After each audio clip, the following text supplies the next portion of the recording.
Soyez vraiment les bienvenus dans cette église.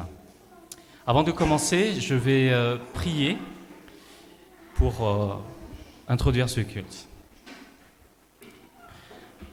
Merci Père pour ce culte, ce privilège, cette joie de pouvoir voir deux baptêmes ce matin pour Franck et Raïssa, pour leur position, pour leur prise de position vis-à-vis pour toi, vis-à-vis du monde, on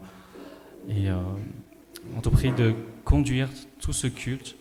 Parle-nous, Père éternel, par ta parole, par les chants, par les prières.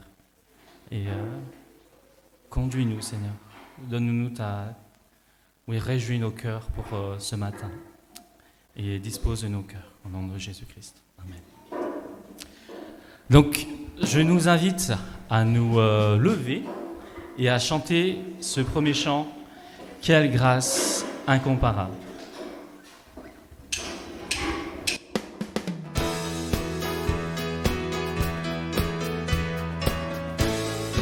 Vous pouvez taper des mains.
Sur la mort, il est l'agneau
de chanter la grâce incomparable de Dieu.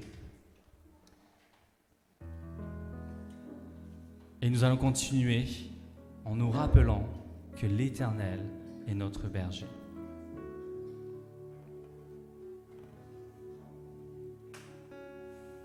Oh,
Nous allons inviter notre frère Franck pour son témoignage.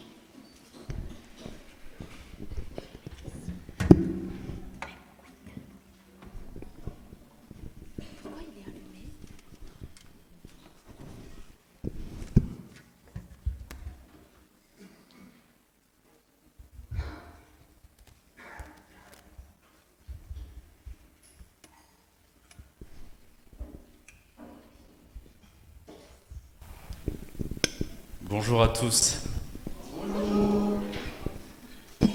Je m'appelle Franck, je suis malgache, 40 ans bientôt. Je suis ingénieur en aéronautique et passionné de tennis. J'ai vécu mes 18 premières années à Madagascar auprès de mon père et ma mère, et je suis le dernier d'une fratrie de 5 garçons. J'étais perdu, mais Jésus m'a sauvé et il a fait de moi une nouvelle personne. Il ne cesse de remplir ma vie de bénédictions. Parmi elles, Tiana, avec qui je suis marié depuis 12 ans, et mes enfants, Grace, Anaël et Élie. Laissez-moi vous parler de ce que Jésus a fait dans ma vie. Très tôt, j'ai été en contact avec Dieu. J'ai intégré l'école du dimanche de notre église protestante juste après avoir été baptisé à l'âge de 4 ans. Adolescent, le tennis a pris toute la place. Ma mère me gardait au contact de la parole de Dieu autant qu'elle pouvait. Elle me répétait de lire la Bible régulièrement, ou elle me parlait de versets bibliques en rapport à des situations du quotidien. À 16 ans, une amie m'a proposé de nous inscrire au cours de catéchuménat. J'ai dit oui sans savoir dans quoi je m'engageais, uniquement motivé par le fait de passer du temps avec elle. À l'issue d'une année de cours, j'ai obtenu l'aval du pasteur pour être confirmé. Le jour de la Pentecôte, j'ai donc récité publiquement, en même temps que les autres cathés, la profession de foi, à savoir que j'acceptais Jésus comme mon Seigneur et mon Sauveur. 4 mois après, je quittais mes parents et mon pays pour faire mes études supérieures à Toulouse. Mon grand frère Slouf et sa femme Sylvie m'ont accueilli chez eux où je suis resté 4 ans. Ils faisaient partie de la chorale de l'église protestante malgache. Slouf en était le chef de chœur. Le samedi de mon arrivée, j'ai donc intégré ce ministère. Puis le dimanche suivant, on allait à l'église. Au travers de la vie de mon frère et de sa femme, j'ai appris la signification du verset dans Matthieu 6, 33. « Cherchez premièrement le royaume et la justice de Dieu, et toutes ces choses vous seront données par-dessus. » Pendant plus de 10 ans, la chorale m'a beaucoup appris de Jésus au travers des chants.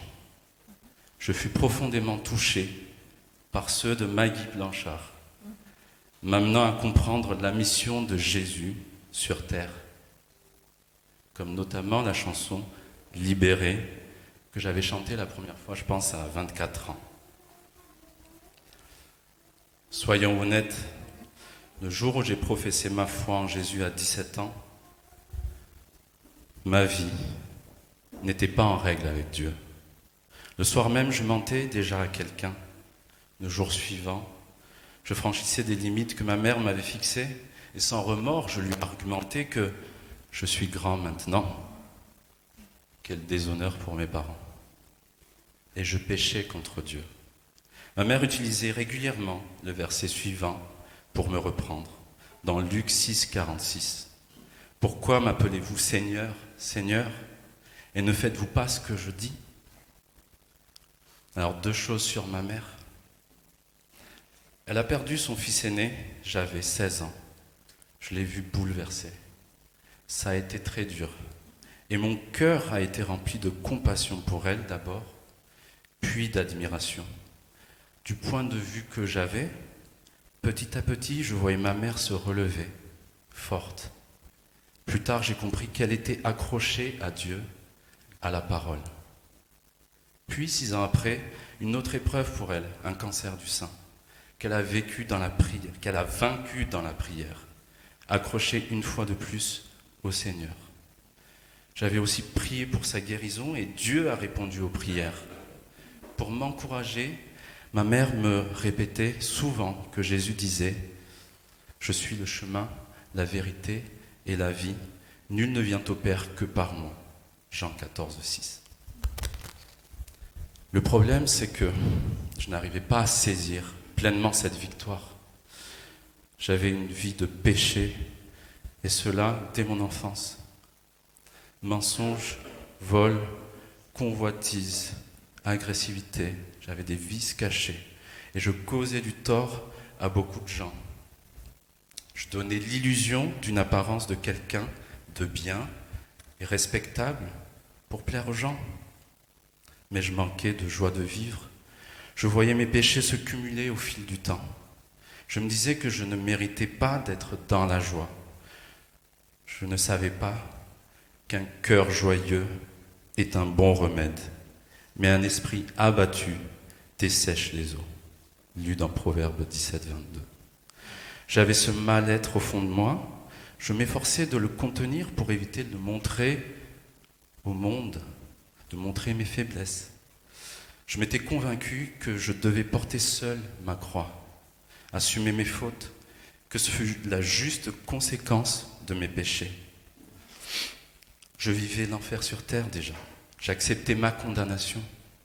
Je me suis enfermé dans une prison de culpabilité. Je cherchais l'isolement pour me cacher, arrêter l'hypocrisie. Car le salaire du péché, c'est la mort, dit la Bible dans Romains 6, 2. Je me disais aussi qu'en faisant des bonnes œuvres, je compenserais mes péchés, que je pouvais me racheter aux yeux de Dieu, en espérant qu'il me laisserait accéder au paradis le jour du jugement. Mais Dieu est miséricordieux. Malgré mes fautes, il me donnait encore des occasions de revenir à lui.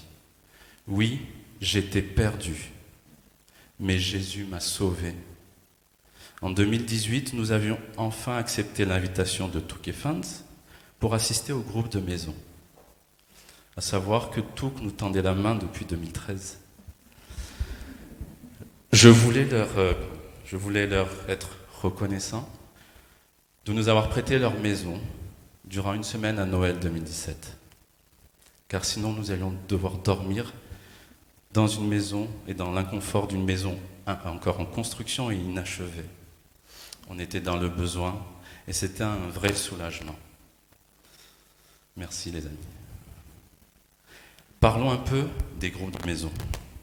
Alors on y approfondit les messages des cultes et on échange sur les façons de mettre en pratique la parole de Dieu dans nos vies.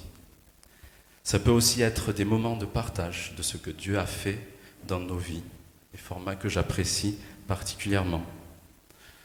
Le groupe de maison m'a appris aussi à partager les fardeaux des uns et des autres. Des moments précieux et encourageants. Mes débuts n'ont pas été faciles. J'étais beaucoup sur la retenue. Je participais peu, limité par mes connaissances insignifiantes de la Bible. Je me livrais peu, je ne partageais pas beaucoup, peut-être la honte de ce que j'étais. Je priais peu, j'avais un manque de confiance en moi. Je me disais que je ne savais pas prier. J'étais intimidé quand j'entendais des fans prier.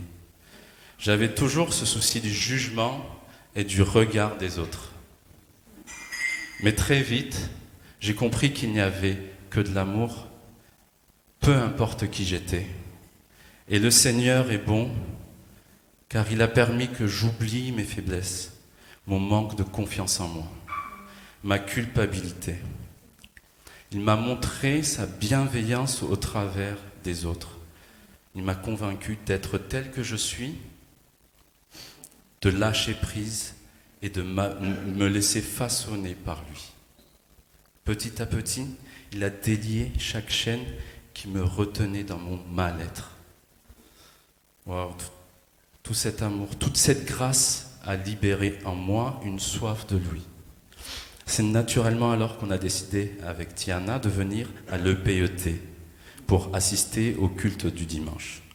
La première fois, j'étais un peu plus sur la réserve, en observation. Encore une fois, soyons honnêtes, j'avais une certaine ignorance sur les églises évangéliques, avec des idées reçues basées sur des on-dit. Mais que de l'amour, de la bienveillance, et centré sur Jésus et la grâce de Dieu. Je pouvais alors le louer avec les autres par des chants comme ces chants que nous avons chantés. Partager cette communion dans la prière avec les autres, en élevant librement nos voix pour louer le Seigneur. Je pouvais être édifié par les messages des prédicateurs. Alors là encore, c'est personnel. Mais le fait que ce soit en français en a facilité ma compréhension. Avant, j'étais exposé à beaucoup de messages identiques en malgache, mais ça ne déclenchait pas forcément toujours cette décision de me tourner vers Dieu. Maintenant, est-ce que c'était le malgache ou simplement la disposition de mon cœur? Ici, je pouvais aussi apprendre à connaître de nouvelles personnes animées de cet amour de Christ, sans que je ne me soucie de leur jugement, quel que soit le statut social, l'intelligence, l'apparence. On avait tous un point commun, c'était Christ. Dans ma détresse, je ressentais l'amour de Dieu au travers de toutes ses bontés. Je sentais que Dieu dénouait petit à petit les liens qui m'avaient privé de sa gloire. Partant de cet élan, nous avons étudié avec ma femme le manuel Le Maître et son disciple, accompagné par Touké Fans. Le but était de grandir ensemble. On ressentait tellement d'amour et la bienveillance là où on était qu'on voulait savoir comment le vivre. Les débuts ont tout de suite clarifié les choses. Oui, j'étais perdu à cause de mes péchés. Romains 3, 23 dit « Car tous ont péché et sont privés de la gloire de Dieu. » Je ne peux pas échapper à la justice de Dieu, car le salaire du péché, c'est la mort, dit Romains 6, 2. Mais j'ai appris que ce verset ne s'arrêtait pas là. Mais le don gratuit de Dieu, c'est la vie éternelle en Jésus-Christ, notre Seigneur. Je ne suis pas sauvé par mes œuvres, et c'est un cadeau immérité que Dieu me donne. Au travers de nos échanges avec Touké Fans, le plan du salut était clair et mon cœur, cette fois, était disposé à le recevoir. J'ai alors demandé pardon au Seigneur. J'ai renoncé à moi-même. Je lui ai remis tous mes péchés. Je les ai abandonnés à Jésus. Et il a payé pour mes péchés en mourant à la croix pour accomplir la justice de Dieu. Puis il est ressuscité. Il a vaincu la mort. Et il m'a donné la victoire sur mes péchés. Toutes mes chaînes sont brisées. Jésus m'a sauvé. Et il m'a sauvé par grâce uniquement. Car Dieu a tant aimé le monde qu'il a donné son Fils unique, afin que quiconque croit en lui ne périsse point, mais ait la vie éternelle. Jean 3,16, mes amis. Dieu nous a donné la vie éternelle, et cette vie est dans son Fils. Celui qui a le Fils a la vie. Celui qui n'a pas le Fils de Dieu n'a pas la vie. 1 Jean, chapitre 5, versets 11-12. Je suis tellement reconnaissant au Seigneur. Il a toujours veillé sur moi. Depuis tout petit et à chaque étape de ma vie, il a placé ses anges, ses soldats, pour me guider, me ramener à lui, me mettre sur son chemin. Il m'a accordé la victoire sur le péché et les ténèbres, par la mort et la résurrection de son Fils Jésus. Je suis justifié et il n'y a plus de condamnation quant à mes péchés, passés, présents et à venir. Car en effet, la loi de l'esprit de vie en Jésus-Christ m'a affranchi de la loi du péché et de la mort, lu dans Romains 8, 2. Il a commencé une œuvre en moi. Il continue de me façonner, de me sanctifier. Cette œuvre, il la finira de façon parfaite à ses yeux. Je suis sauvé de la mort éternelle, de la séparation d'avec Dieu. J'ai été régénéré par son esprit qui vit en moi. Je suis né de nouveau, je suis son enfant. J'ai accès à lui en tout temps par son Fils Jésus. L'esprit qui vit en moi me convainc de péché. J'en ai horreur. Je me suis débarrassé de ces mauvaises habitudes. Alors certes, il y a des luttes. Je ne suis pas parfait. Mais l'Esprit me montre que j'ai désobéi à Dieu si jamais j'ai péché. Parfois, je vois même venir mes mauvaises intentions. Je m'applique à prendre position en déclarant que je ne suis plus sous l'emprise de Satan et que je refuse de succomber, car j'ai la victoire en Jésus. Le Seigneur est fidèle, il vous affermira et vous préservera du malin, selon 2 Thessaloniciens 3:3. Alors soumettez-vous donc à Dieu, résistez au diable et il fuira loin de vous, dit Jacques 4:7. Oui, j'apprends beaucoup de la Bible. C'est le mode d'emploi, le manuel de la vie. Aujourd'hui, je la lis tous les jours, facilitée par l'application YouVersion, plan de lecture, verset du jour, méditation et prière guidée. Autant de moyens qui me permettent d'approfondir cette relation avec Jésus. Mon attitude en match de tennis a aussi changé. Je prends plaisir à partager ce moment avec le Seigneur, peu importe le résultat. Il me rend capable. Il m'aide à me dépasser, mais aussi à rester humble. Le match fini, mes adversaires me félicitent parfois sur mon comportement particulièrement calme et me demandent « Comment tu fais ?» J'ai eu plein d'occasions comme ça, les amis, qui se répètent, comme si Dieu me tendait une perche pour témoigner de lui. Déclarer que tout ça n'est pas grâce à moi, mais c'est Dieu qui fait ça en moi. Mais ça ne sort pas encore. Je manque de courage. Je reste conscient d'un besoin d'accompagnement dans mon processus de sanctification. Je suis reconnaissant pour ça, de la disponibilité et de l'amour de Michel et Loïs, pour m'aider à m'affermir dans la foi et la vie selon l'Esprit Saint.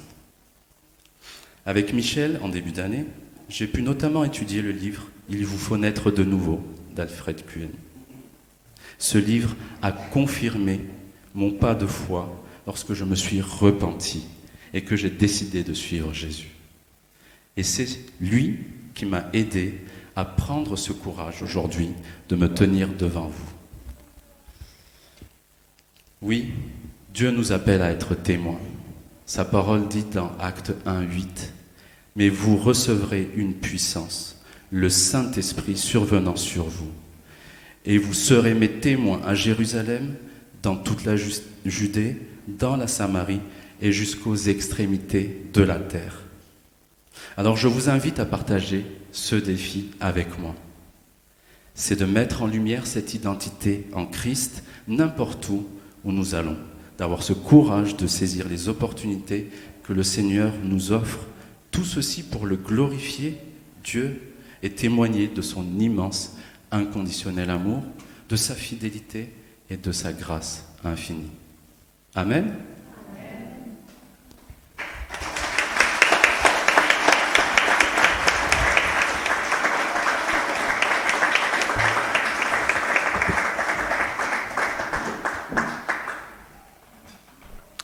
Merci Franck pour ce très très beau témoignage. Merci Seigneur pour ce que tu as fait aussi dans sa vie.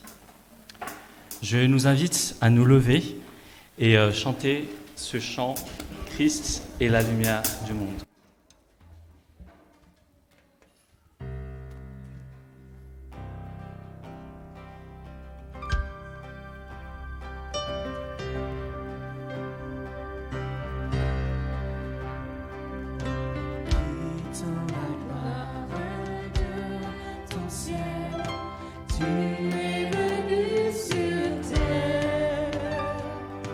Christ aimé du Dieu éternel.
nous allons inviter notre pasteur Michel pour nous expliquer ce qu'est le baptême. Bonjour. Ça fait plaisir d'être ensemble ce matin et de glorifier ainsi le Seigneur. Merci pour le témoignage de Franck. Voilà, c'est fait, Franck. J'aimerais dire un petit mot. J'ai pensé à Franck et à Reissa avant de dire un peu le sens du baptême.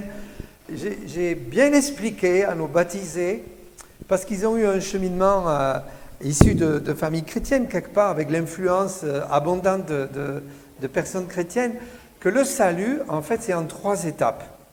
Il y a l'étape de la connaissance. Comment se convertiront-ils s'ils n'entendent pas parler de l'Évangile? Donc, quelque part, il faut connaître que Jésus-Christ est sauveur. C'est la première étape. C'est tout simple, mais il y a des gens dans ce monde qui ne savent pas que Jésus-Christ, Fils de Dieu, est sauveur, ou qui ne le reconnaissent pas. Après, il y a l'adhésion. Adhésion de penser, oui, c'est vrai, et il y a comme un cœur qui désire croire et dit, oui, c'est vrai, mais il n'y a pas encore l'expérience du salut. Et la 3e étape, c'est l'acceptation. À tous ceux qui l'ont reçu, elle a donné la parole de Dieu, c'est Jean 1, verset 12, il me semble, le pouvoir de devenir enfant de Dieu, lesquels ne sont pas nés de la chair ni de la volonté de l'homme, mais de Dieu.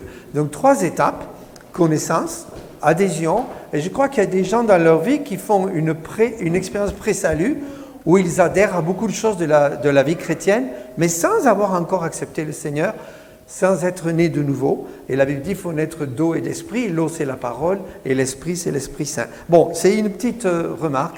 Alors, chez des gens, c'est très compressé, connaissance, adhésion et acceptation. Moi, j'ai un ami qui a accepté le Seigneur. Il a entendu le salut le samedi, le dimanche matin, il est venu, il dit « Oui, c'est pour moi, j'accepte, il a été sauvé ».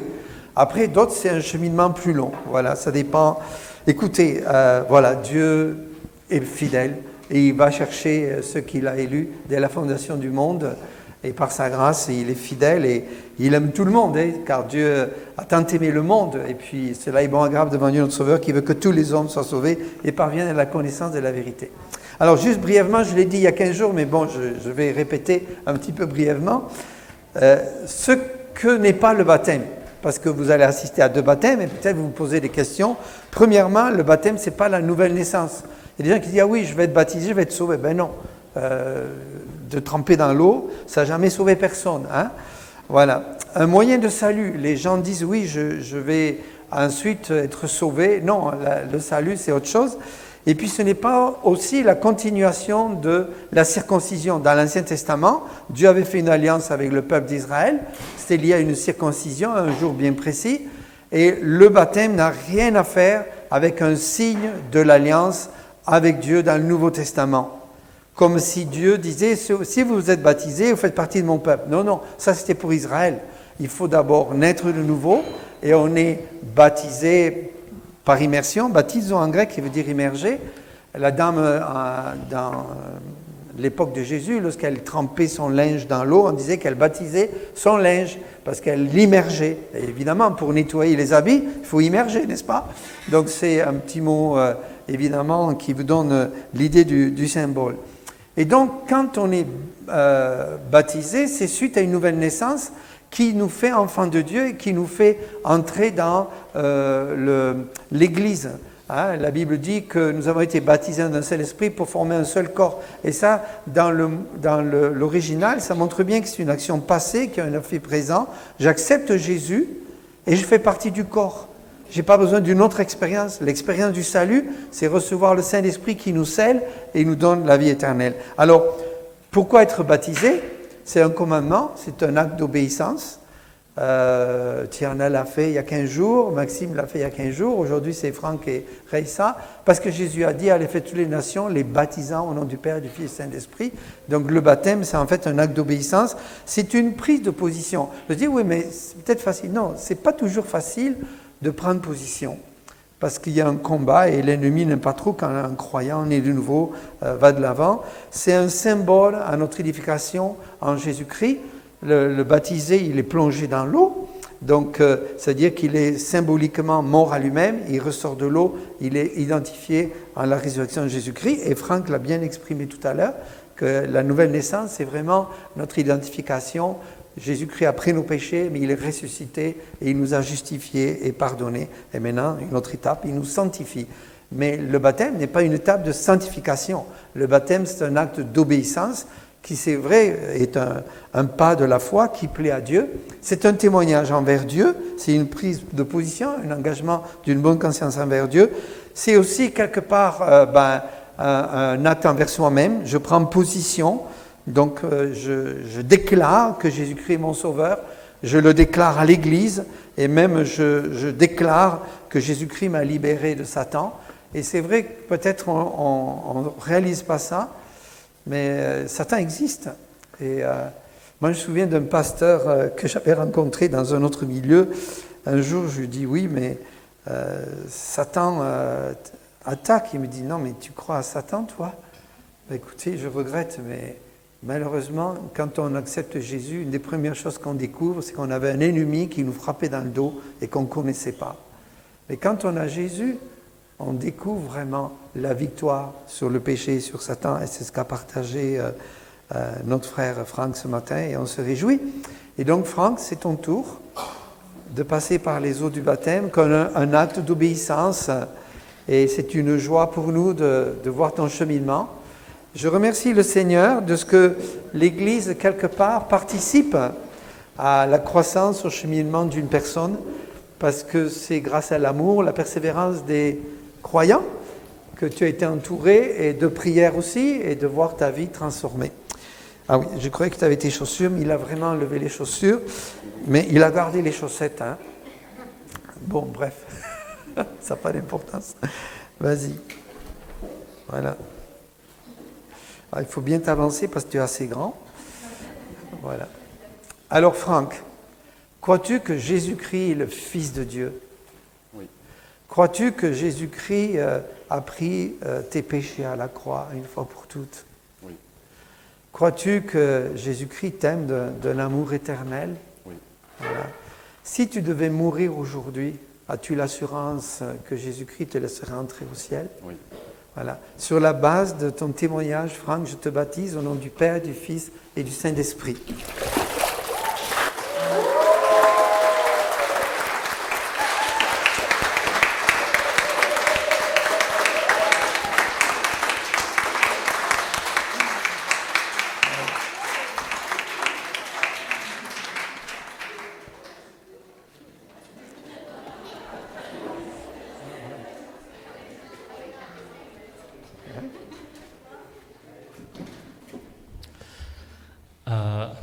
Donc je nous invite à chanter ce chant que Franck a choisi, Grâce de Dieu.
Grâce de Dieu, merveilleux don gratuit, a dissipé la vie, Christ m'a délivré. Grâce de Dieu, qui me permet de changer. Qui m'a gardé, et j'ai décidé de vivre chaque jour pour mon merveilleux Sauveur.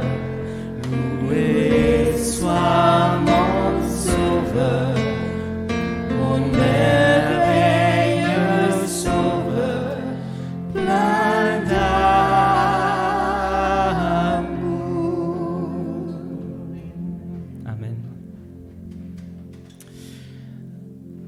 Nous allons entendre maintenant le témoignage de Raïssa.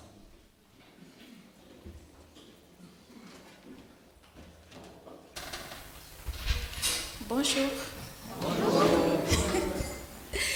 Je m'appelle Raïssa, j'ai 25 ans, je suis d'origine tchadienne. Je suis étudiante en Master 1 en manager de la stratégie et de la performance commerciale en alternance. Je viens d'une famille nombreuse de 7 enfants. J'ai 3 frères et j'ai 3 sœurs. Aujourd'hui, je vais partager avec vous mon témoignage. J'ai grandi dans une famille chrétienne protestante, une famille où j'ai appris à savoir qui est Jésus-Christ et j'ai grandi dans la parole de Dieu. On avait des cellules de prière à la maison. On avait l'occasion de prier, de louer l'Éternel, de partager la parole de Dieu à tour de rôle selon le planning établi. Ma famille aimait la parole de Dieu et voulait la mettre en pratique selon ce qui est écrit dans Colossiens 3, le verset 16.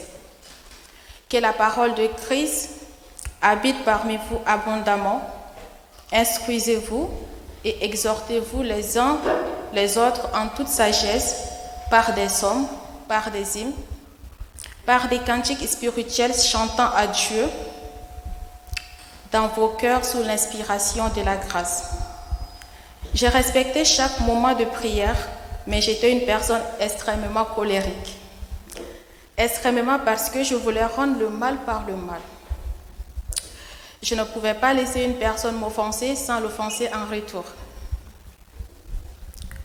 J'étais autoritaire et très têtue.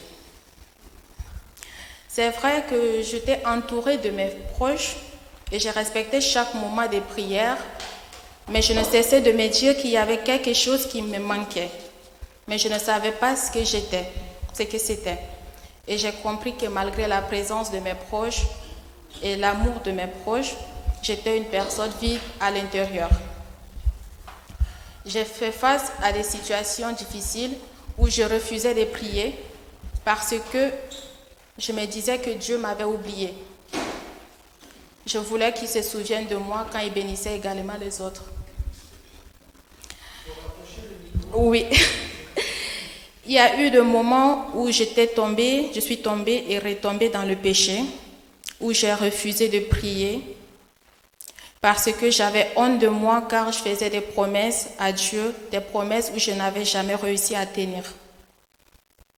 Mais Dieu dit dans 2 Pierre 3, le verset 9, « Le Seigneur ne tarde pas dans l'accomplissement de ses promesses. » Comme certains le pensent, au contraire, il fait preuve de patience envers nous, voulant qu'aucun ne périsse, mais tous parviennent à la repentance. En 2017, je suis tombée malade. Je souffrais et c'était à Dieu que j'avais remis ma vie. Car en moi, il y avait la peur de la mort. Étant couché, une pensée m'est venue, c'était où serais-tu après la mort? Où sera ta place? Une pensée qui me laissait dans les doutes. Un jour, il y avait les membres de l'église, de mon église, qui étaient là pour échanger avec moi. Ces jours-là, j'ai demandé avec larmes aux yeux à ma petite sœur d'appeler mon père car j'avais à lui parler.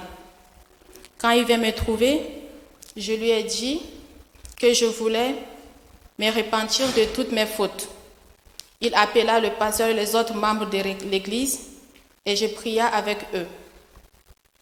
Ésaïe 44, le verset 22 nous dit « J'ai effacé tes transgressions comme un nuage, tes péchés comme la brume, reviens vers moi car je t'ai racheté. »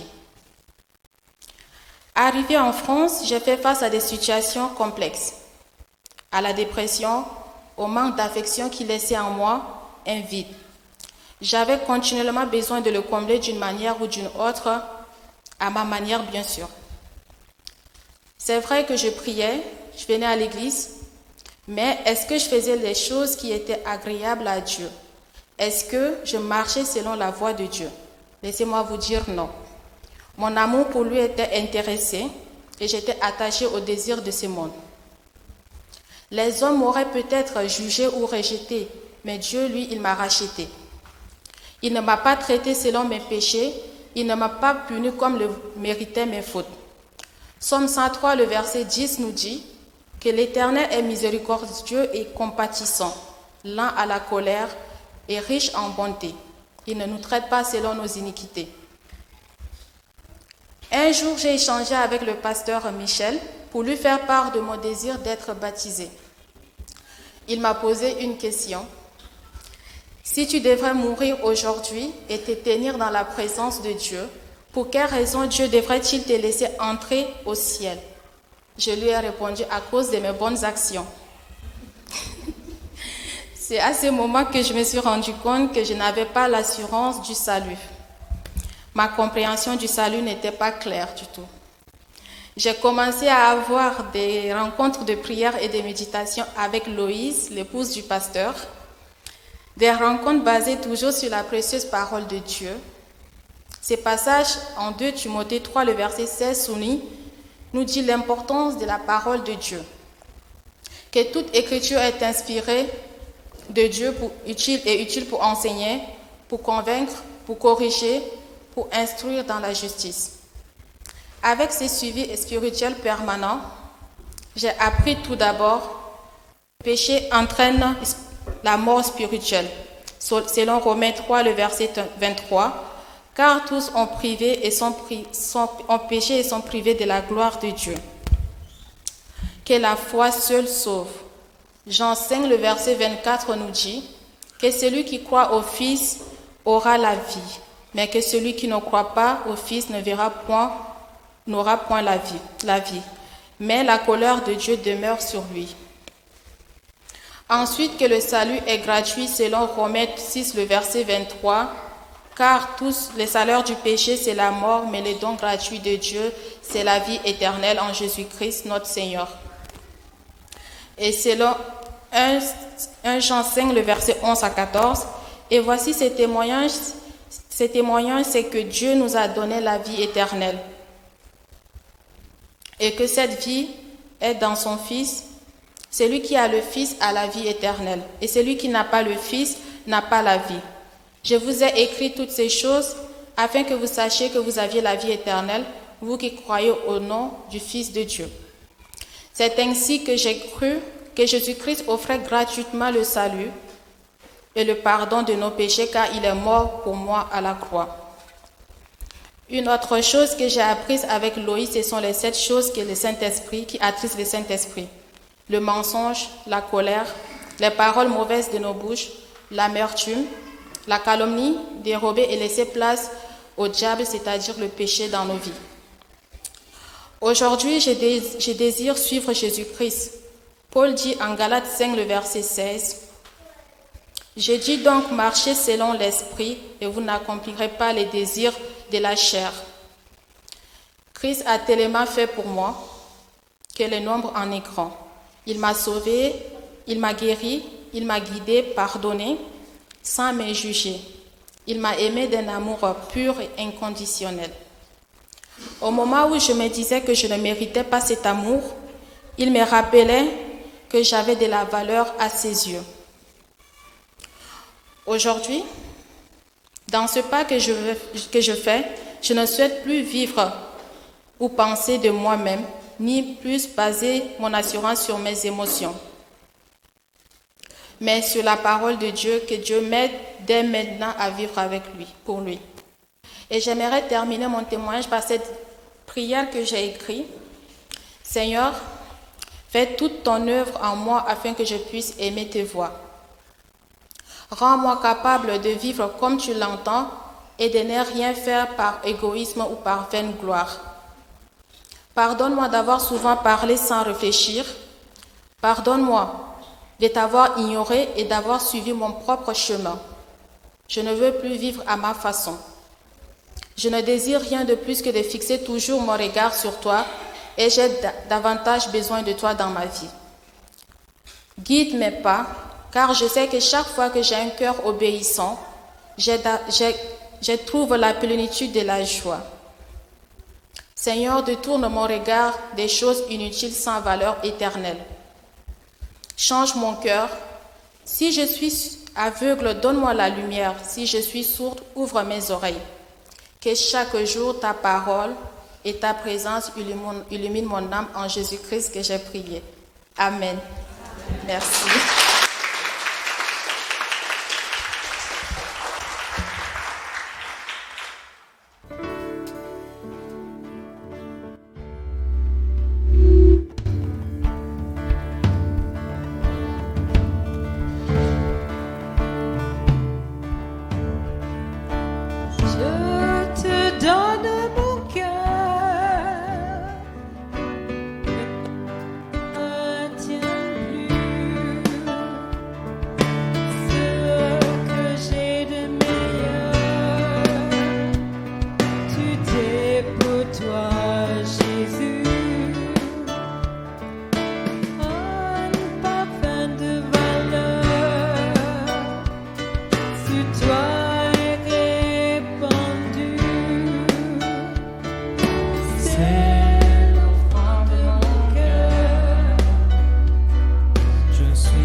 Je te donne tout.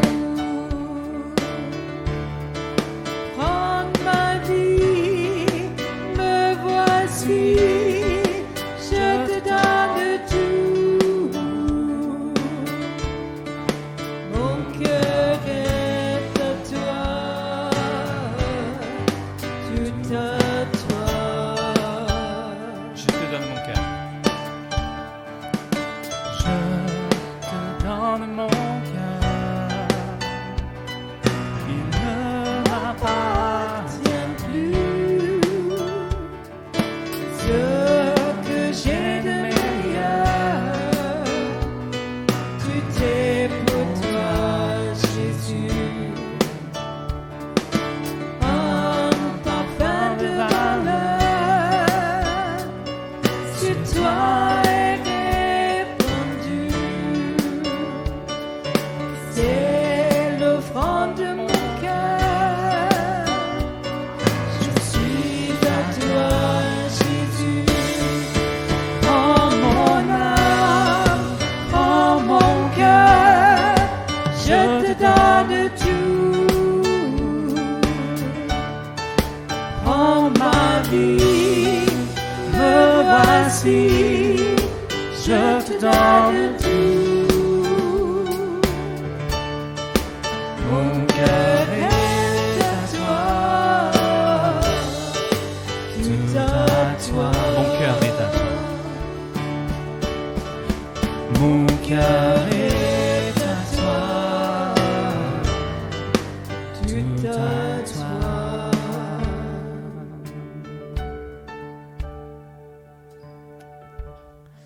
Nous allons inviter Michel et Raissa pour le baptême de Raissa.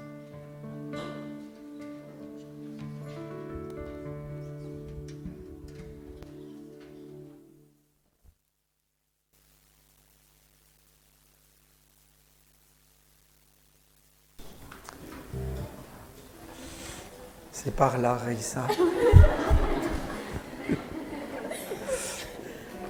Tu peux enfourcher le...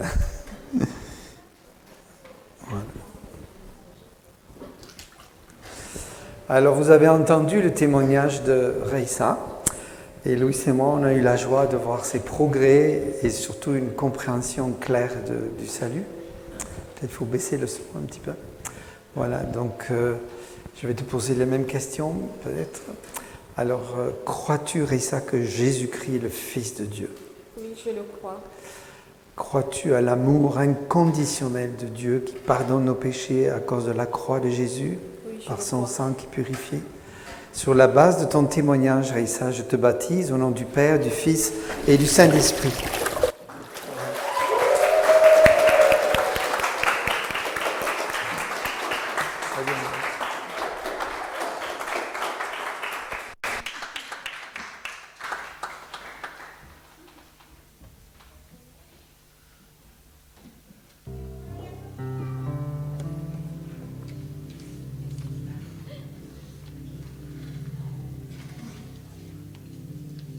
Et nous allons chanter ce dernier chant, Libéré.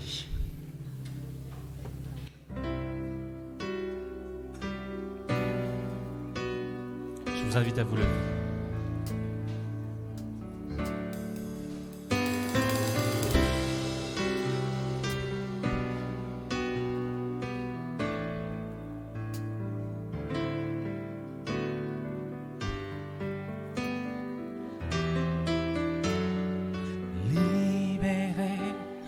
Je suis libéré, mes péchés sont pardonnés, maintenant je suis sauvé,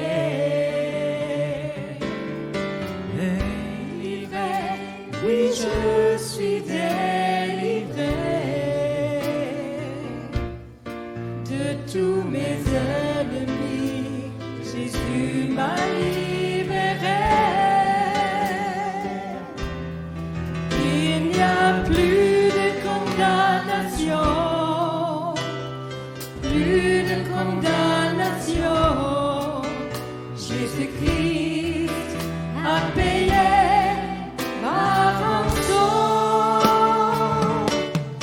Il n'y a plus de condamnation,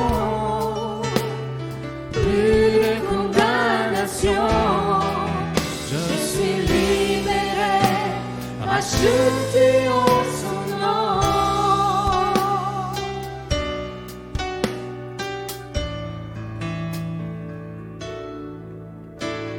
Justifié, oui, je suis justifié. Ma culpabilité, Jésus l'a enlevé. Sanctifié, oui, je suis sanctifié par le sang de l'agneau qui m'a régénéré. Oh, il n'y a plus de condamnation, plus de condamnation. Jésus-Christ a payé ma rançon. Il n'y a plus de condamnation, plus de condamnation. Je suis libéré, racheté en son nom.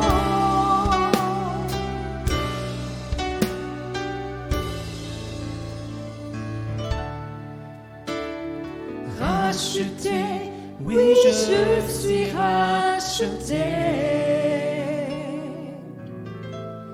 L'esclavage terminé, je vis ma liberté. héritier, je suis un héritier. Oui, pour l'éternité, un enfant bien aimé. Il n'y a plus de condamnation, plus de condamnation. Jésus-Christ a payé ma rançon. Il n'y a plus de condamnation, plus de condamnation. Je suis libéré, racheté en son nom. Il n'y a plus de condamnation, plus de condamnation. Jésus-Christ a payé ma rançon. Il n'y a plus de condamnation, plus de condamnation. Je suis libéré, racheté en son nom.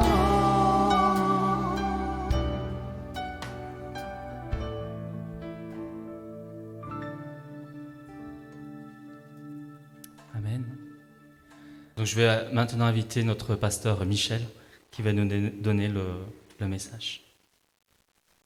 Merci Johnny, merci de votre patience pour ce culte un peu spécial. Alors, je m'adresse particulièrement à Franck et Reissa.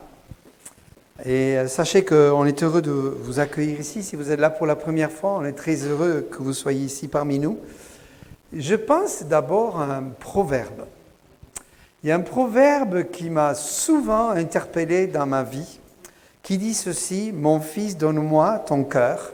Et c'est Dieu qui s'adresse à l'auteur des proverbes, donc Salomon. « Mon fils, donne-moi ton cœur, et que tes yeux se plaisent dans mes voies. » Mon fils, donne-moi ton cœur. C'est Dieu qui plaide avec un de ses enfants, qui lui donne vraiment son cœur. Et évidemment, on pense au verset qui dit « Tu aimeras l'Éternel ton Dieu, tout ton cœur, toute ton âme et toute ta pensée. » Aussi, j'aimerais faire une petite remarque.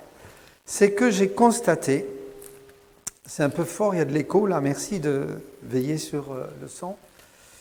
En fait, la vie chrétienne, il y a beaucoup de choses à faire. Mais l'essentiel, c'est de veiller sur son cœur et de se rapprocher de Dieu pour que Dieu accomplisse ce qu'il veut accomplir au travers de nous. Et on peut avoir toutes sortes d'idées de faire des choses, mais en fait, ce qui est important, c'est d'être proche de Dieu, de donner son cœur. Comme exactement, Dieu le demande à Salomon, « Mon fils, donne-moi ton cœur. » Est-ce que votre cœur est vraiment donné au Seigneur? Alors, pour Franck et Reissa, j'aimerais vous donner une exhortation pour veiller à ce que votre cœur soit vraiment consacré à Dieu. Parce que tout vient de là. Quand je suis attaché à Dieu, quand je me donne à Dieu entièrement, le reste découle naturellement et le reste vient comme un parfum de bonne odeur devant Dieu, une grâce particulière dans le ministère ou le service qu'on voudrait offrir à Dieu. Tout est une question de cœur finalement. Et l'apôtre Paul, cet apôtre extraordinaire, n'est-ce pas, qui a écrit tellement d'épîtres qu'on lit et relit avec tellement de plaisir, c'est d'une telle profondeur. Quand il écrit l'épître aux Romains, il décrit dans les 11 premiers chapitres de ce livre le plan du salut de Dieu. Là, ce matin, on a entendu 2 personnes qui ont accepté le Seigneur, qui ont témoigné du salut. Un salut donné par grâce. On est pécheurs tous et chacun.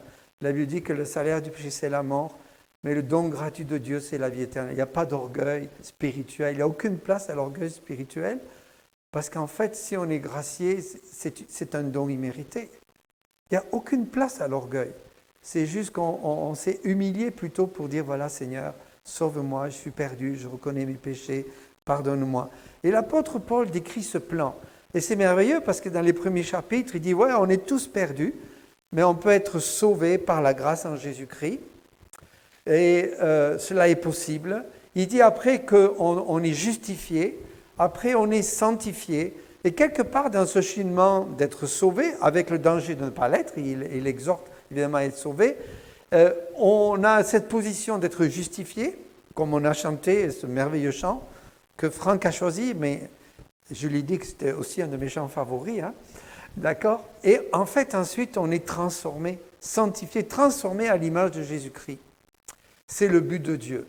Mais ce processus de transformation se fait lorsqu'on se livre à Dieu. Et j'ai vu tellement de croyants qui marchent quelque part, mais qui boitent, qui traînent, qui finalement n'accomplissent pas ce que Dieu veut qu'ils accomplissent, parce que tout simplement leur cœur n'est pas donné entièrement à Dieu. Et ce matin, j'aimerais vous exhorter, Franck et Raïssa, à être de ceux qui donnent vraiment leur cœur à Dieu. Mon fils, donne-moi ton cœur. Et là, il y a une réponse à donner, chacun de nous. Est-ce que vraiment je donne mon cœur à Dieu? Ou est-ce que mon cœur est pris par d'autres choses, voire des idolâtries, des addictions, des choses cachées? Est-ce qu'en tant que croyant, notre cœur est donné entièrement à Dieu? Et ça n'a rien à faire avec le légalisme. Ça n'a rien à faire avec des jougs qu'on se mettrait pour s'améliorer. Pas du tout. C'est juste laisser la grâce de Jésus-Christ vivre en nous pour accomplir ce qu'il désire faire en nous, et ainsi à lui seul la gloire. Paul dit, et voilà mon texte choisi, et je l'avais choisi il y a des semaines déjà dans mon cœur, pour Franck et Raïssa, je vous exhorte donc, frères, par les compassions de Dieu, à offrir vos corps comme un sacrifice saint et agréable, ce qui sera de votre part un culte raisonnable. Ne vous conformez pas au siècle présent, mais soyez renouvelés dans l'intelligence, afin que vous discerniez quelle est la volonté de Dieu, ce qui est bon, agréable et parfait. Et c'est ce texte que j'aimerais partager avec vous ce matin. Paul dit, je vous exhorte donc. J'aime beaucoup Paul parce qu'il a une forme assez cartésienne, assez logique, de déduire des choses pour arriver à des choses tellement essentielles. Il ne veut pas que le peuple de Dieu ne connaisse pas l'essentiel. Il dit, voilà, je vous ai exposé le plan de Dieu. Et il dit, il y a un donc là, qui est une conclusion après la théologie du salut que Dieu offre aux hommes et aux femmes, et aussi à la restauration future d'Israël, chapitres 9, 10 et 11. Étant donc justifiés, la Bible dit, nous avons la paix avec Dieu, il faut être justifié pour avoir la paix avec Dieu. Étant donc, il parle de la justification par la foi, c'est essentiel au salut. Et puis, il dit maintenant que vous êtes justifiés, graciés, mais Dieu veut vous transformer pour être glorifié à la ressemblance de Jésus-Christ. Transformés à la ressemblance de Jésus-Christ. Que nous soyons des chrétiens, des petits Christ qui rendent visible ce Dieu invisible dans ce monde perdu, ténébreux, parce que Jésus accomplit une œuvre en nous.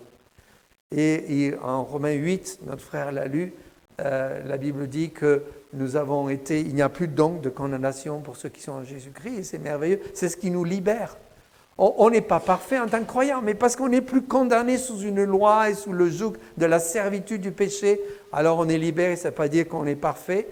Les gens autour de nous voient bien qu'on n'est pas parfait, mais Dieu a ce plan parfait, et maintenant il dit voilà, il est logique pour Paul, il est logique pour Paul. Après avoir compris le salut, et c'est ce que notre frère et notre sœur ont compris, que maintenant on se donne à Dieu. Lui s'est donné à la croix pendant les 11 chapitres.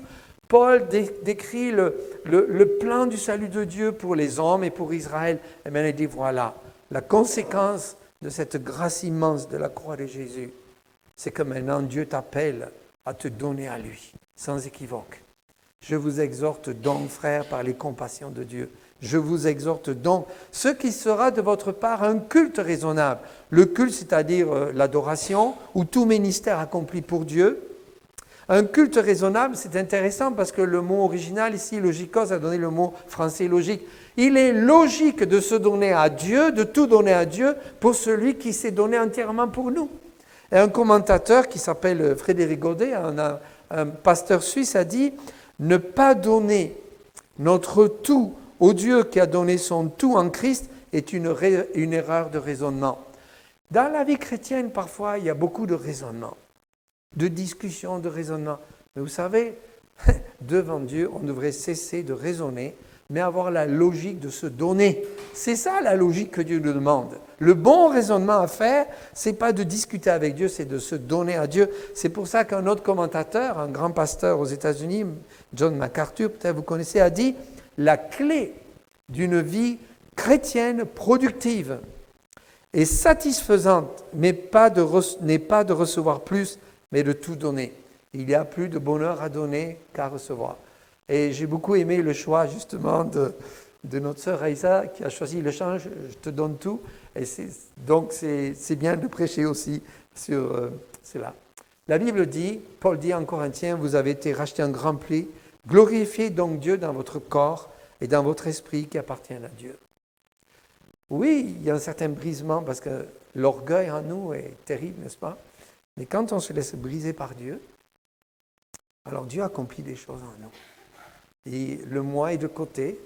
Et je pense à ce que disait Paul, j'ai été crucifié en Galates 2:20. J'ai été crucifié avec Christ. Si je vis, ce n'est plus moi, c'est Christ qui vit en moi. Et c'est sûr que mourir à soi-même, c'est un programme difficile parce que c'est s'abandonner et entièrement. La Bible dit, Paul ajoute en Corinthiens 6:19, ne savez-vous pas que votre corps est le temple du Saint-Esprit qui est en vous? Ça veut dire qu'on ne s'appartient plus à soi-même. Que vous avez reçu de Dieu, que vous ne vous appartenez point à vous-même.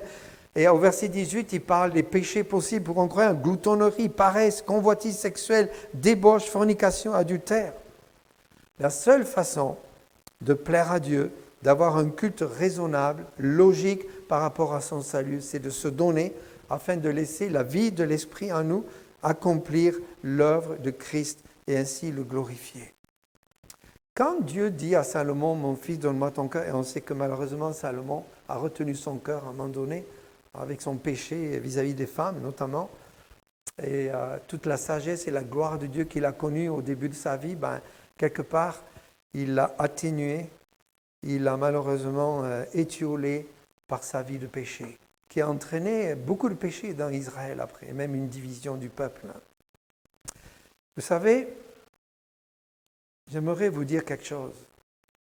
Nous devons faire ce calcul parce qu'un jour, quelqu'un d'autre a fait ce calcul. Regardons à Jésus-Christ. Jésus-Christ s'est donné entièrement, il n'a rien retenu. On peut regarder aux uns et aux autres et dire, ouais, mais on est d'abord à soi-même, on n'est pas parfait, on ne peut pas prétendre être modèle toujours. Et puis en regardant les autres, ouais, on trouve des défauts peut-être, que ce soit dans le couple ou avec les enfants ou même dans l'église, etc. Mais la clé, ce n'est pas de regarder aux autres, c'est de se donner entièrement à Dieu. Et c'est ce qu'a fait Jésus. Et je vous lis ce passage en hébreu, rapidement. C'est pourquoi Christ, entrant dans le monde, a dit, tu n'as pas voulu ni sacrifice ni offrande, mais tu m'as formé un corps, tu n'as agréé ni holocauste ni sacrifice pour le péché. Alors j'ai dit, voici, je viens, dans le rôle de livre, il est question de moi pour faire, ô Dieu, ta volonté. Après avoir dit d'abord, tu as voulu et tu n'as agréé ni sacrifice ni offrande, ni holocauste ni sacrifice pour le péché, ce qu'on offre selon la loi, il dit ensuite, voici, je viens pour faire ta volonté. Il abolit ainsi la première chose pour établir la seconde. Enfin, le point à retenir ici, c'est, voici, je viens pour faire ta volonté. William Booth, le fondateur de l'Armée du Salut, disait, on n'a qu'une vie à vivre. Pour qui, pourquoi allons-nous la vivre? C'est un choix face à l'éternité. Et l'éternité sera la récompense, sera notre gloire dans l'éternité sera l'amplification de notre vie sur la terre. Et nous devons avoir cette ambition. Et l'ambition, elle n'est pas par un chemin de gloire personnelle ou d'orgueil, mais de brisement, d'humilité, de reconnaître ses fautes et de les confesser. Si nous confessons nos péchés, il est fidèle et juste pour nous les pardonner. Je me souviens un jour, quand j'étais à Castres, jeune croyant, récemment converti, Dieu m'a dit, voilà, Michel, je suis mort pour toi. Regarde les clous dans mes mains, regarde les clous dans mes pieds, regarde ma couronne d'épines à la croix, je fais tout ça pour toi. Et toi, que feras-tu pour moi? Donc il est logique, quand on voit que Jésus a tout donné, de se donner à celui qui a tout donné sans réserve. Ce que nous retenons, ce sont des ambitions éphémères et matérielles ou qui n'ont aucune gloire à venir dans l'éternité. Je vous exhorte. Paul est obligé d'exhorter, c'est incroyable. Le mot ici, parakaleo, c'est consoler. C'est comme se mettre à côté de quelqu'un, l'exhorter, l'instruire, l'encourager. Paul nous dit, voilà, après que j'ai décrit ce plan du salut, mais je vous exhorte, je vous instruis, je vous encourage à écouter ce que j'ai à vous dire. Maintenant que vous êtes sauvés, Dieu vous demande de vous donner entièrement à lui. Et si vous retenez quelque chose, mais dites-le au Seigneur et l'abandonnez, confessez-le et abandonnez parce que vous êtes à côté de la vie que Dieu veut vous donner. Dieu a promis un consolateur et là c'est Paul, inspiré par le Saint-Esprit, qui dit voilà, les amis, Dieu a fait tout ça pour vous. Regardez ce plan extraordinaire de l'éternité gratuite qu'il donne à tous ceux qui se repentent. Maintenant, votre tour, c'est de vous donner à lui, mais sans réserve.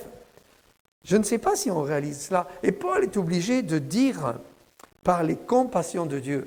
C'est incroyable. Il pense, mais peut-être ils ne vont pas comprendre, mais si je fais appel à une fibre la plus intime de ceux qui ont goûté en Christ, la foi, le pardon, la compassion de Dieu, qui s'est révélée à eux par le salut, le pardon des péchés, alors je pense qu'ils vont être touchés dans leur fibre intérieure pour vraiment apprendre à se donner sans réserve. Parce que finalement, les compassions de Dieu, c'est toute l'accumulation de grâce qu'on a connue après avoir été sauvés. Et puis, je ne sais pas vous, mais moi je me souviens quand Dieu m'a sauvé, j'avais 19 ans, donc ça fait 53 ans maintenant, eh bien, je me souviens à un moment donné que Dieu m'a poussé à le remercier, à être reconnaissant pour toutes les fois où il m'a préservé du mal, préservé même de la mort, parce que j'étais casse-cou, j'ai fait des bêtises, et j'aurais pu mourir par mes fautes. Et même dans le passé, Dieu nous gardait. Et maintenant, toutes ces grâces du salut, on a tout pleinement en Christ, on est en route pour le ciel. Quelle grâce extraordinaire! Et ça devrait nous toucher pour nous donner sans réserve. Donc, toutes ces grâces accumulées dans nos vies nous poussent à nous donner. Et quand le chrétien oublie de rendre grâce à Dieu, il oublie son salut, il est vraiment misérable. Et un chrétien triste, c'est vraiment un triste chrétien, hein? Alors que le chrétien veut qu'on soit dans la joie du salut. Offrir son corps, qu'est-ce que ça veut dire? La Bible dit ici qu'on doit offrir son corps comme un sacrifice. Alors qu'est-ce que ça veut dire? Comme des victimes consacrées, comme je vous dis, mon fils, donne-moi ton cœur. Offrir son corps, c'était un terme technique. Dans le passé, offrir, c'est un terme technique pour offrir une offrande sur l'autel de Dieu. Ça me fait penser à Pierre qui dit « Et vous-même, comme des pierres vivantes, édifiez-vous pour former une maison spirituelle, un saint sacerdoce, afin d'offrir des victimes spirituelles agréables à Dieu par Jésus-Christ. » Nous sommes des pierres vivantes dans ce corps. Nous sommes des membres vivants. Dans ce temple, nous sommes des pierres vivantes. Alors, qu'est-ce que c'est que s'offrir? Je vais rapidement vous donner une façon de voir. Offrir son corps. Alors, évidemment, c'est tout son être, corps, âme, esprit. Mais littéralement, pour faire l'analogie avec ce que dit Paul, c'est offrir ses yeux. C'est-à-dire de voir ce que Dieu veut que l'on voie. Si on est à un endroit, en face d'un écran, ou dans des circonstances où l'on voit des choses qui ne plaisent pas à Dieu, on devrait ne pas voir ces choses et donc quitter ces choses-là. Ou entendre des choses qu'on n'a pas à entendre. Est-ce que Jésus resterait dans des conversations? Est-ce que Jésus resterait face à des choses ou des écrans ou de ce qu'il verrait? Est-ce que nous sommes sanctifiés pour donner notre corps, pour donner nos yeux, nos oreilles, afin d'entendre ce que Dieu veut que l'on entende, notre langue, afin de dire ce que Dieu veut que l'on dise, notamment de confesser son nom, oui, ça c'est bien. Et puis son cœur, mon fils, donne-moi ton cœur, et que tes yeux se plaisent dans mes voies. Approchons-nous donc avec un cœur sincère, dans la plénitude de la foi, les cœurs purifiés d'une mauvaise conscience, et le corps lavé d'une eau pure. Bien sûr, le cœur, là, c'est pas le cœur, l'organe, c'est le cœur, le centre de toute chose. Nos genoux aussi. Est-ce que nous passons du temps à genoux? Est-ce que nous sommes à genoux devant Dieu? On dit que l'apôtre Jean avait des genoux durs comme des cailloux, tellement il avait passé du temps dans la prière. Est-ce que nos genoux reflètent notre humilité devant Dieu? Alors, on peut s'humilier devant Dieu sans être à genoux. C'est une attitude intérieure qui compte. Est-ce que mes pieds me conduisent là où Dieu veut me conduire? Ainsi, voyez-vous, c'est une façon, par analogie, de dire, voilà, mes yeux, ma langue, mes oreilles, mon cœur, mes genoux, mes pieds, enfin, tout mon être, est-ce que je suis donné vraiment? Et Jésus, lui, il a été crucifié. Oui, il a donné ses mains. Elles ont été crucifiées. Il a donné ses pieds. Il a été crucifié. Même, il a donné son cœur, puisque la lance a traversé son cœur, ce qui fait que le cœur percé, un plasma a été créé. Jean dit, voilà, j'ai vu de l'eau et du sang. Jésus a donné toute sa vie pour nous. À la croix, il a agonisé pour que nous, on puisse être sauvés, être pardonnés. Ainsi, vous-même, regardez-vous comme mort au péché, comme vivant pour Dieu en Jésus-Christ, que le péché ne règne donc point dans votre corps mortel, dit Paul, n'obéissez pas à ses convoitises, ne livrez pas vos membres au péché comme des instruments d'iniquité, mais donnez-vous vous-même à Dieu comme étant vivant de mort que vous étiez, et offrez à Dieu vos membres comme des instruments de justice. Une fois qu'on est sauvé, on a une nouveauté de vie intérieure qui fait qu'on est aussi en nouveauté de vie extérieure, et les gens voient qu'on est transformé. Qu'est-ce que ça veut dire un sacrifice vivant ? Évidemment, dans l'Ancien Testament, le peuple d'Israël n'attendait pas qu'un animal soit mort pour dire, ben voilà, je vais sacrifier ce qui est mort, je n'ai plus rien à faire avec ça. Non, Dieu demandait le meilleur. Et il y avait différentes sortes de sacrifices. Mais pour que le sacrifice soit vivant, c'est-à-dire notre être, il faut avoir la vie. Celui qui a le Fils a la vie, celui qui n'a pas la fille, celui qui n'a pas le Fils n'a pas la vie. Donc la vie vient de Jésus. Et parce que je connais Jésus, je me donne et je deviens un sacrifice vivant, saint parce que mis à part pour Dieu, je rejette le péché, je le mets de côté, je me laisse purifier. Je ne sais pas si je vous l'ai dit, mais je crois que je l'ai prêché à Lyon dans l'église de notre fils Philippe. Quand j'ai lu que Georges Verwer était décédé, le fondateur et directeur d'opération mobilisation, un jour quelqu'un est venu lui dire, c'est écrit quelque part sur Internet dans sa biographie, quelqu'un est venu lui dire, mais quelle est la clé de ton salut, de ta vie ? Parce qu'évidemment, il a eu une vie assez extraordinaire quand on voit tout ce que Dieu a accompli au travers de l'opération mobilisation dans le monde. Il a dit oui, ma clé, c'est que tous les jours je me suis repenti. Tous les jours je me suis repenti. Récemment, j'ai fait une blague à quelqu'un, il dit, je te demande pardon. Je dis oui, je te pardonne, mais repens-toi. Parce que demander pardon, c'est facile, mais se repentir, c'est ça qui devrait amener vraiment le pardon. Et évaluer, oui, tu te repens, je te demande pardon, mais je me repens parce que j'ai fait ça et ça. Et devant Dieu, c'est ça qu'on doit vivre, n'est-ce pas ? Une vraie repentance. Et parfois, nous oublions ce que Dieu demande. Si nous confessons nos péchés, il est fidèle et juste pour nous les pardonner et pour nous purifier de toute iniquité. Laissez-moi vous expliquer quelque chose. Et je crois que Paul, connaissant très bien l'Ancien Testament, quelque part avait cela en esprit. Dans l'Ancien Testament, il y avait une offrande de culpabilité. Une offrande d'expiation. Expier veut dire couvrir. Et par le sang, symboliser le sang de Jésus, on était couvert de péché. Mais il y avait aussi une offrande de consécration. Et par rapport au reste, la différence avec cette offrande de consécration, une partie de l'expiation, l'offrande pouvait servir à nourrir même les Lévites, les prêtres de l'époque. Mais l'offrande de consécration devait être brûlée entièrement. C'est-à-dire qu'il ne devait plus rien rester. Et pour moi, quand Paul parle ici en Romains 12, versets 1 et 2, il a en tête cela.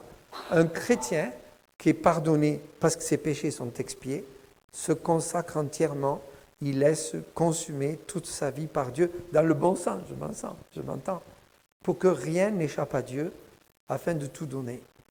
Vous savez, j'ai fait ça dans ma vie plusieurs fois, et je vous exhorte à le faire.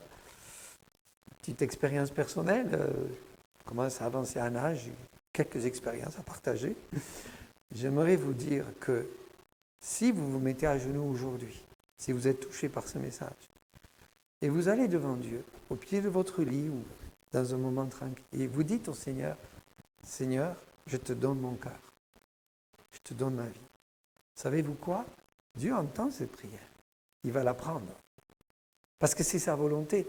Et en l'apprenant, il va vous conduire vers des moments où vous allez devoir donner vraiment votre vie. Ce n'est pas juste un sentiment, Seigneur, je te donne ma vie, on chante ça, tout le monde il est beau, tout le monde il est gentil. Hein. Ce n'est pas tout à fait ça devant le Seigneur. C'est plus qu'un sentiment. Maintenant, Dieu va placer devant vous exactement ce qui convient pour qu'on avance avec le Seigneur. Alors, quand vous faites cette prière, attendez-vous à des transformations, mais c'est de loin le meilleur.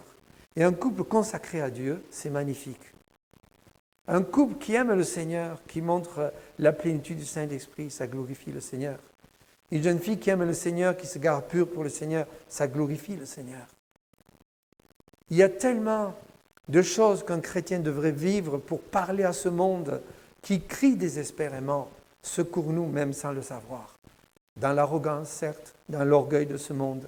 C'est pour ça que Paul nous dit, Jean nous dit, n'aimez point ce monde. Ne pas se conformer au monde, et là je vais rapidement terminer. Il dit, ne vous conformez pas au monde présent, au siècle présent. Le siècle présent, c'est le monde, c'est la somme d'une philosophie de vie humaine et démoniaque, dit un commentateur. Mais ce qui est intéressant ici, c'est que ce verbe est à la voix passive. Regardez bien ce que je veux dire. Ne soyez pas conformés. Ça veut dire, ne vous laissez pas influencer comme une éponge qui va s'imbiber des choses du monde. Résistez à cela. Ne vous laissez pas imbiber par le monde. Ne vous conformez pas, ne soyez pas conformés. C'est-à-dire que ne laissez pas le monde prendre de la place dans votre vie à un moment donné où on ne voit plus de différence entre ce que fait le monde et dit le monde et ce que fait le croyant et ce que dit le croyant. Il y a des activités, il y a des façons de gérer son temps, il y a des façons de penser, de vivre, qui peut être, même chez le croyant, être influencé par le monde. Et chacun de nous, nous avons failli, reconnaissons-le, n'est-ce pas? Et nous pouvons nous repentir. Ne vous conformez pas au siècle présent. Parce que qui est le prince de ce monde? Qu'est-ce que dit la Bible? Le prince de ce monde, c'est le diable. Et si on se donne au monde, et bien derrière, il y a le diable qui nous prend pour des marionnettes avec ses fils peut-être invisibles. Et c'est pour ça qu'il y a des gens parfois, avant de se convertir, qui crient à l'aide parce qu'ils sont littéralement liés par l'ennemi et l'adversaire. Et il y a des vraies délivrances. Gloire à Dieu. Alors le modèle à rejeter, c'est le siècle présent. Ce n'est pas tout ce qui se fait dans le monde. Heureusement qu'il y a des hôpitaux, entre guillemets. Ce n'est pas ça que ça veut dire. C'est l'esprit dans lequel les gens vivent parfois loin de Dieu, sans espoir dans le monde. Et c'est tellement vrai. Je ne sais pas où vous êtes dans votre travail, avec vos collègues de travail, vous pouvez discerner tout cela peut-être. Certains sont conduits avec des passions de ce monde. Ils les partagent peut-être avec joie, comme pour dire, voilà, je suis un homme heureux. Mais vous savez, beaucoup de gens, derrière le sourire, cachent de grandes misères. Et si vous commencez à connaître des gens qui vous entourent, vous allez découvrir quelque part un grand besoin. Bon, Pascal disait que le cœur de l'homme a un vide en forme de Dieu, qu'il avait repris de saint Augustin. La Bible dit, ne vous mettez pas avec les infidèles sous un joug étranger. Donc ne soyons pas une éponge qui absorbe chaque chose liquide. Vous demandez, vous ne recevez pas parce que vous demandez mal dans le but de satisfaire vos passions. Adultère que vous êtes, ne savez-vous pas que l'amour du monde est inimité contre Dieu? Celui donc qui veut être ami du monde est ennemi de Dieu. Sera ennemi de Dieu. N'aimez point le monde ni les choses qui sont dans le monde. Si quelqu'un aime le monde, l'amour du Père n'est point en lui. Car tout ce qui est né dans le monde, la convoitise de la chair, la convoitise des yeux et l'orgueil de la vie, ne vient point du Père, mais vient de Dieu. Le monde passe et sa convoitise aussi, mais celui qui fait la volonté de Dieu demeure éternellement. Je pense que la plupart d'entre nous connaissons ce passage. Une dernière réflexion par rapport juste au fait d'être transformé. Et puis après, il y a juste 1 ou 2 minutes, on arrête. La consécration qu'on a envers Dieu, écoutez-moi bien, est le reflet de notre amour envers lui. Quand on aime quelqu'un, on passe du temps avec la personne. Moi, j'aime ma femme et je passe du temps avec ma femme.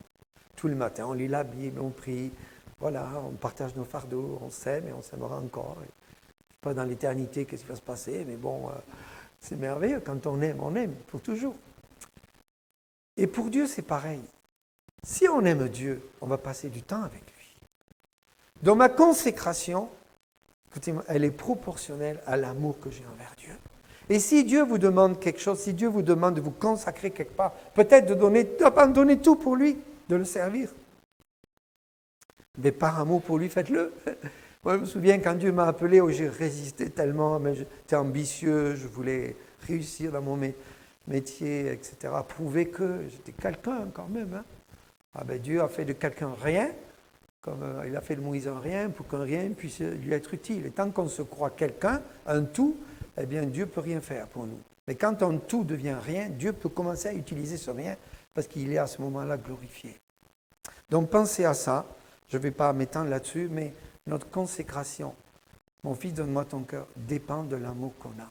C'est vrai dans le couple, Quand on aime son conjoint, on prend du temps, on se donne. On évite l'orgueil, l'égoïsme, les passions. On se donne pour aimer l'autre selon Dieu. Alors, la Bible dit, et je termine avec ça, « Soyez transformés par le renouvellement de l'intelligence ». C'est intéressant parce que le mot original pourrait être traduit « métamorphosé ». Quand on est nouveau, chrétien, on est métamorphosé. Je blague de temps en temps, certains vont sourire, mais il y a 2 siècles, il y a un forgeron dans un village qui était très méchant. Tout le village voyait qu'il était méchant, cruel, et puis des paroles dures, des blasphèmes. Et il se convertit. Et les gens du village ont dit, savez-vous quoi ? Ce forgeron s'est converti, même son cheval s'en est aperçu. Bon, c'est pour ceux qui ne connaissaient pas la blague, d'accord, l'anecdote. Mais moi, j'aime ça, raconter des trucs comme ça qui m'ont marqué. Renouvellement de l'intelligence, contrôle des attitudes, des pensées, des sentiments d'une personne. C'est pas cultiver une pensée positive. Moi, quand j'étais jeune, à un moment donné, j'ai lu un livre, La pensée positive. Ah, ça c'est libérateur, la pensée positive. Vous avez remarqué, quand on veut être positif, comment c'est difficile. Mais si l'Esprit de Dieu est en vous, le fruit de l'Esprit, c'est quoi ? L'amour, la paix, la joie. Ça, c'est positif, n'est-ce pas ? On n'a pas besoin de cultiver, de lire un livre pour savoir cultiver. Bon, c'est vrai qu'il faut apprendre l'action de grâce et des choses. Mais je veux dire par là, la pensée positive, selon Dieu, ça se cultive dans la parole de Dieu afin de faire la volonté de Dieu, ce qui est bon, qui est contraire au malin, c'est-à-dire qui n'est pas mauvais, agréable, donc qui peut même contrarier nos projets. Avez-vous remarqué, des fois, Dieu nous demande des choses, ce n'est pas tout à fait ce qu'on voudrait. Et pourtant, c'est ce que Dieu veut, et en fait, c'est le meilleur pour nous. Donc, Franck et Raïssa, vous avez tout un programme devant vous. Sachez que le programme de Dieu est parfait, bon et agréable, mais pour cela, il faut l'accepter, parce qu'il a un programme pour vous, comme il a un programme pour chacun de nous. Donc, offrir son corps, ne pas se conformer, ne pas imbiber le monde, être transformé, métamorphosé, c'est ce que Dieu veut, être de plus en plus, il veut qu'on soit de plus en plus à sa ressemblance, et discerner la volonté, ce que est le meilleur. Petite anecdote en terminant, bien-aimés, Franck et Rissa, ne soyez pas des thermomètres. Un thermomètre, ça prend la température. Soyez des thermostats qui donnent la température et l'ambiance là où vous êtes, à cause de la différence qui est en vous, la présence de Jésus-Christ.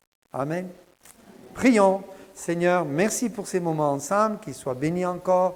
Bénis Raïssa encore une fois et Franck dans ta présence, au nom de Jésus. Amen. On va les appeler, nous baptiser devant. On a un petit cadeau à leur remettre et on veut prier pour eux aussi. Merci. On a vu dans ton témoignage que tous les fans ont une part dans ta vie. Donc, je vais demander à tous les fans juste une courte prière, parce que vous avez une collation qui vous attend, il faut quand même rester un petit peu encore. Et Louis aussi pour Raïssa, et tu prieras aussi pour Franck. Je veux vraiment te remercier pour ce que tu as fait dans le cœur de Raïssa et de Franck, Seigneur. Merci parce qu'une semence a été semée par ta grâce, Seigneur. Merci, tu nous as donné de arroser en prière, mais c'est toi qui fais grandir, Seigneur. Et merci de leur obéissance.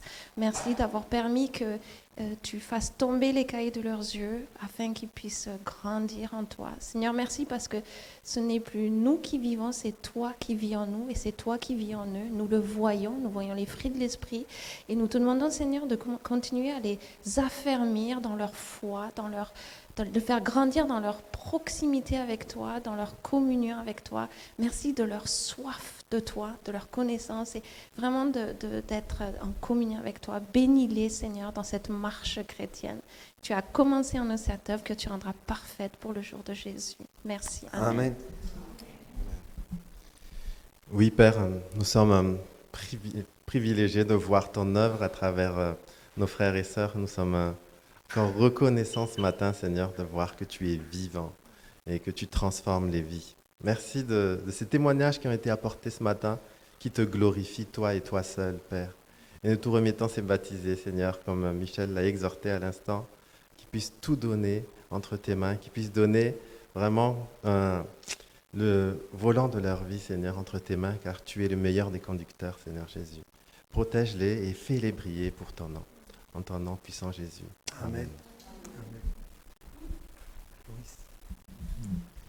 Amen. Oui, Seigneur, merci pour Raissa. Merci de tout ce que tu as fait dans sa vie. Tu es vraiment bon et gracieux envers elle. Et Seigneur, tu ne l'as jamais lâché, Seigneur. Tu n'as jamais lâché sa main. Et Seigneur, tu ne la lâcheras jamais. Tu seras toujours là pour elle. Et nous te prions qu'elle puisse s'épanouir dans sa vie chrétienne, passer des merveilleux moments ensemble avec toi. Et Seigneur, trouver son don spirituel et le mettre à l'œuvre pour ta gloire. Seigneur, nous te remettons tous ceux qui tiennent à cœur, qui puissent aussi te connaître comme le Sauveur personnel. Au nom de Jésus. Amen. Merci, Daniel. Oui, Seigneur, qu'il est beau, qu'elle est belle cette musique, qu'il est douce à nos oreilles d'entendre encore aujourd'hui ce que tu fais dans la vie d'hommes et femmes. Tu es fidèle, tu ne changes pas, et aujourd'hui encore tu sauves. Merci Seigneur pour ta patience dans la vie de Franck. Merci pour ton amour profond envers lui. Merci pour sa réponse. Merci pour ce pas de foi et d'obéissance qu'il a fait aujourd'hui. Je te prie Seigneur qu'il puisse grandir en toi comme un homme fait, mûr, et qu'il soit à ton écoute, qui marche dans tes pas comme il l'a demandé, comme il a le désir. Entends sa prière et réponds-y favorablement. Amen. Alors, vous pouvez les applaudir bien fort.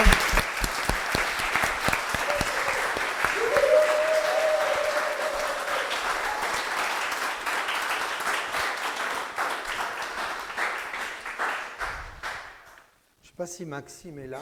Maxime et Tiana. Ah ouais. Voilà, pour ton baptême, un petit certificat. Voilà. On laisse la place à Johnny pour les annonces.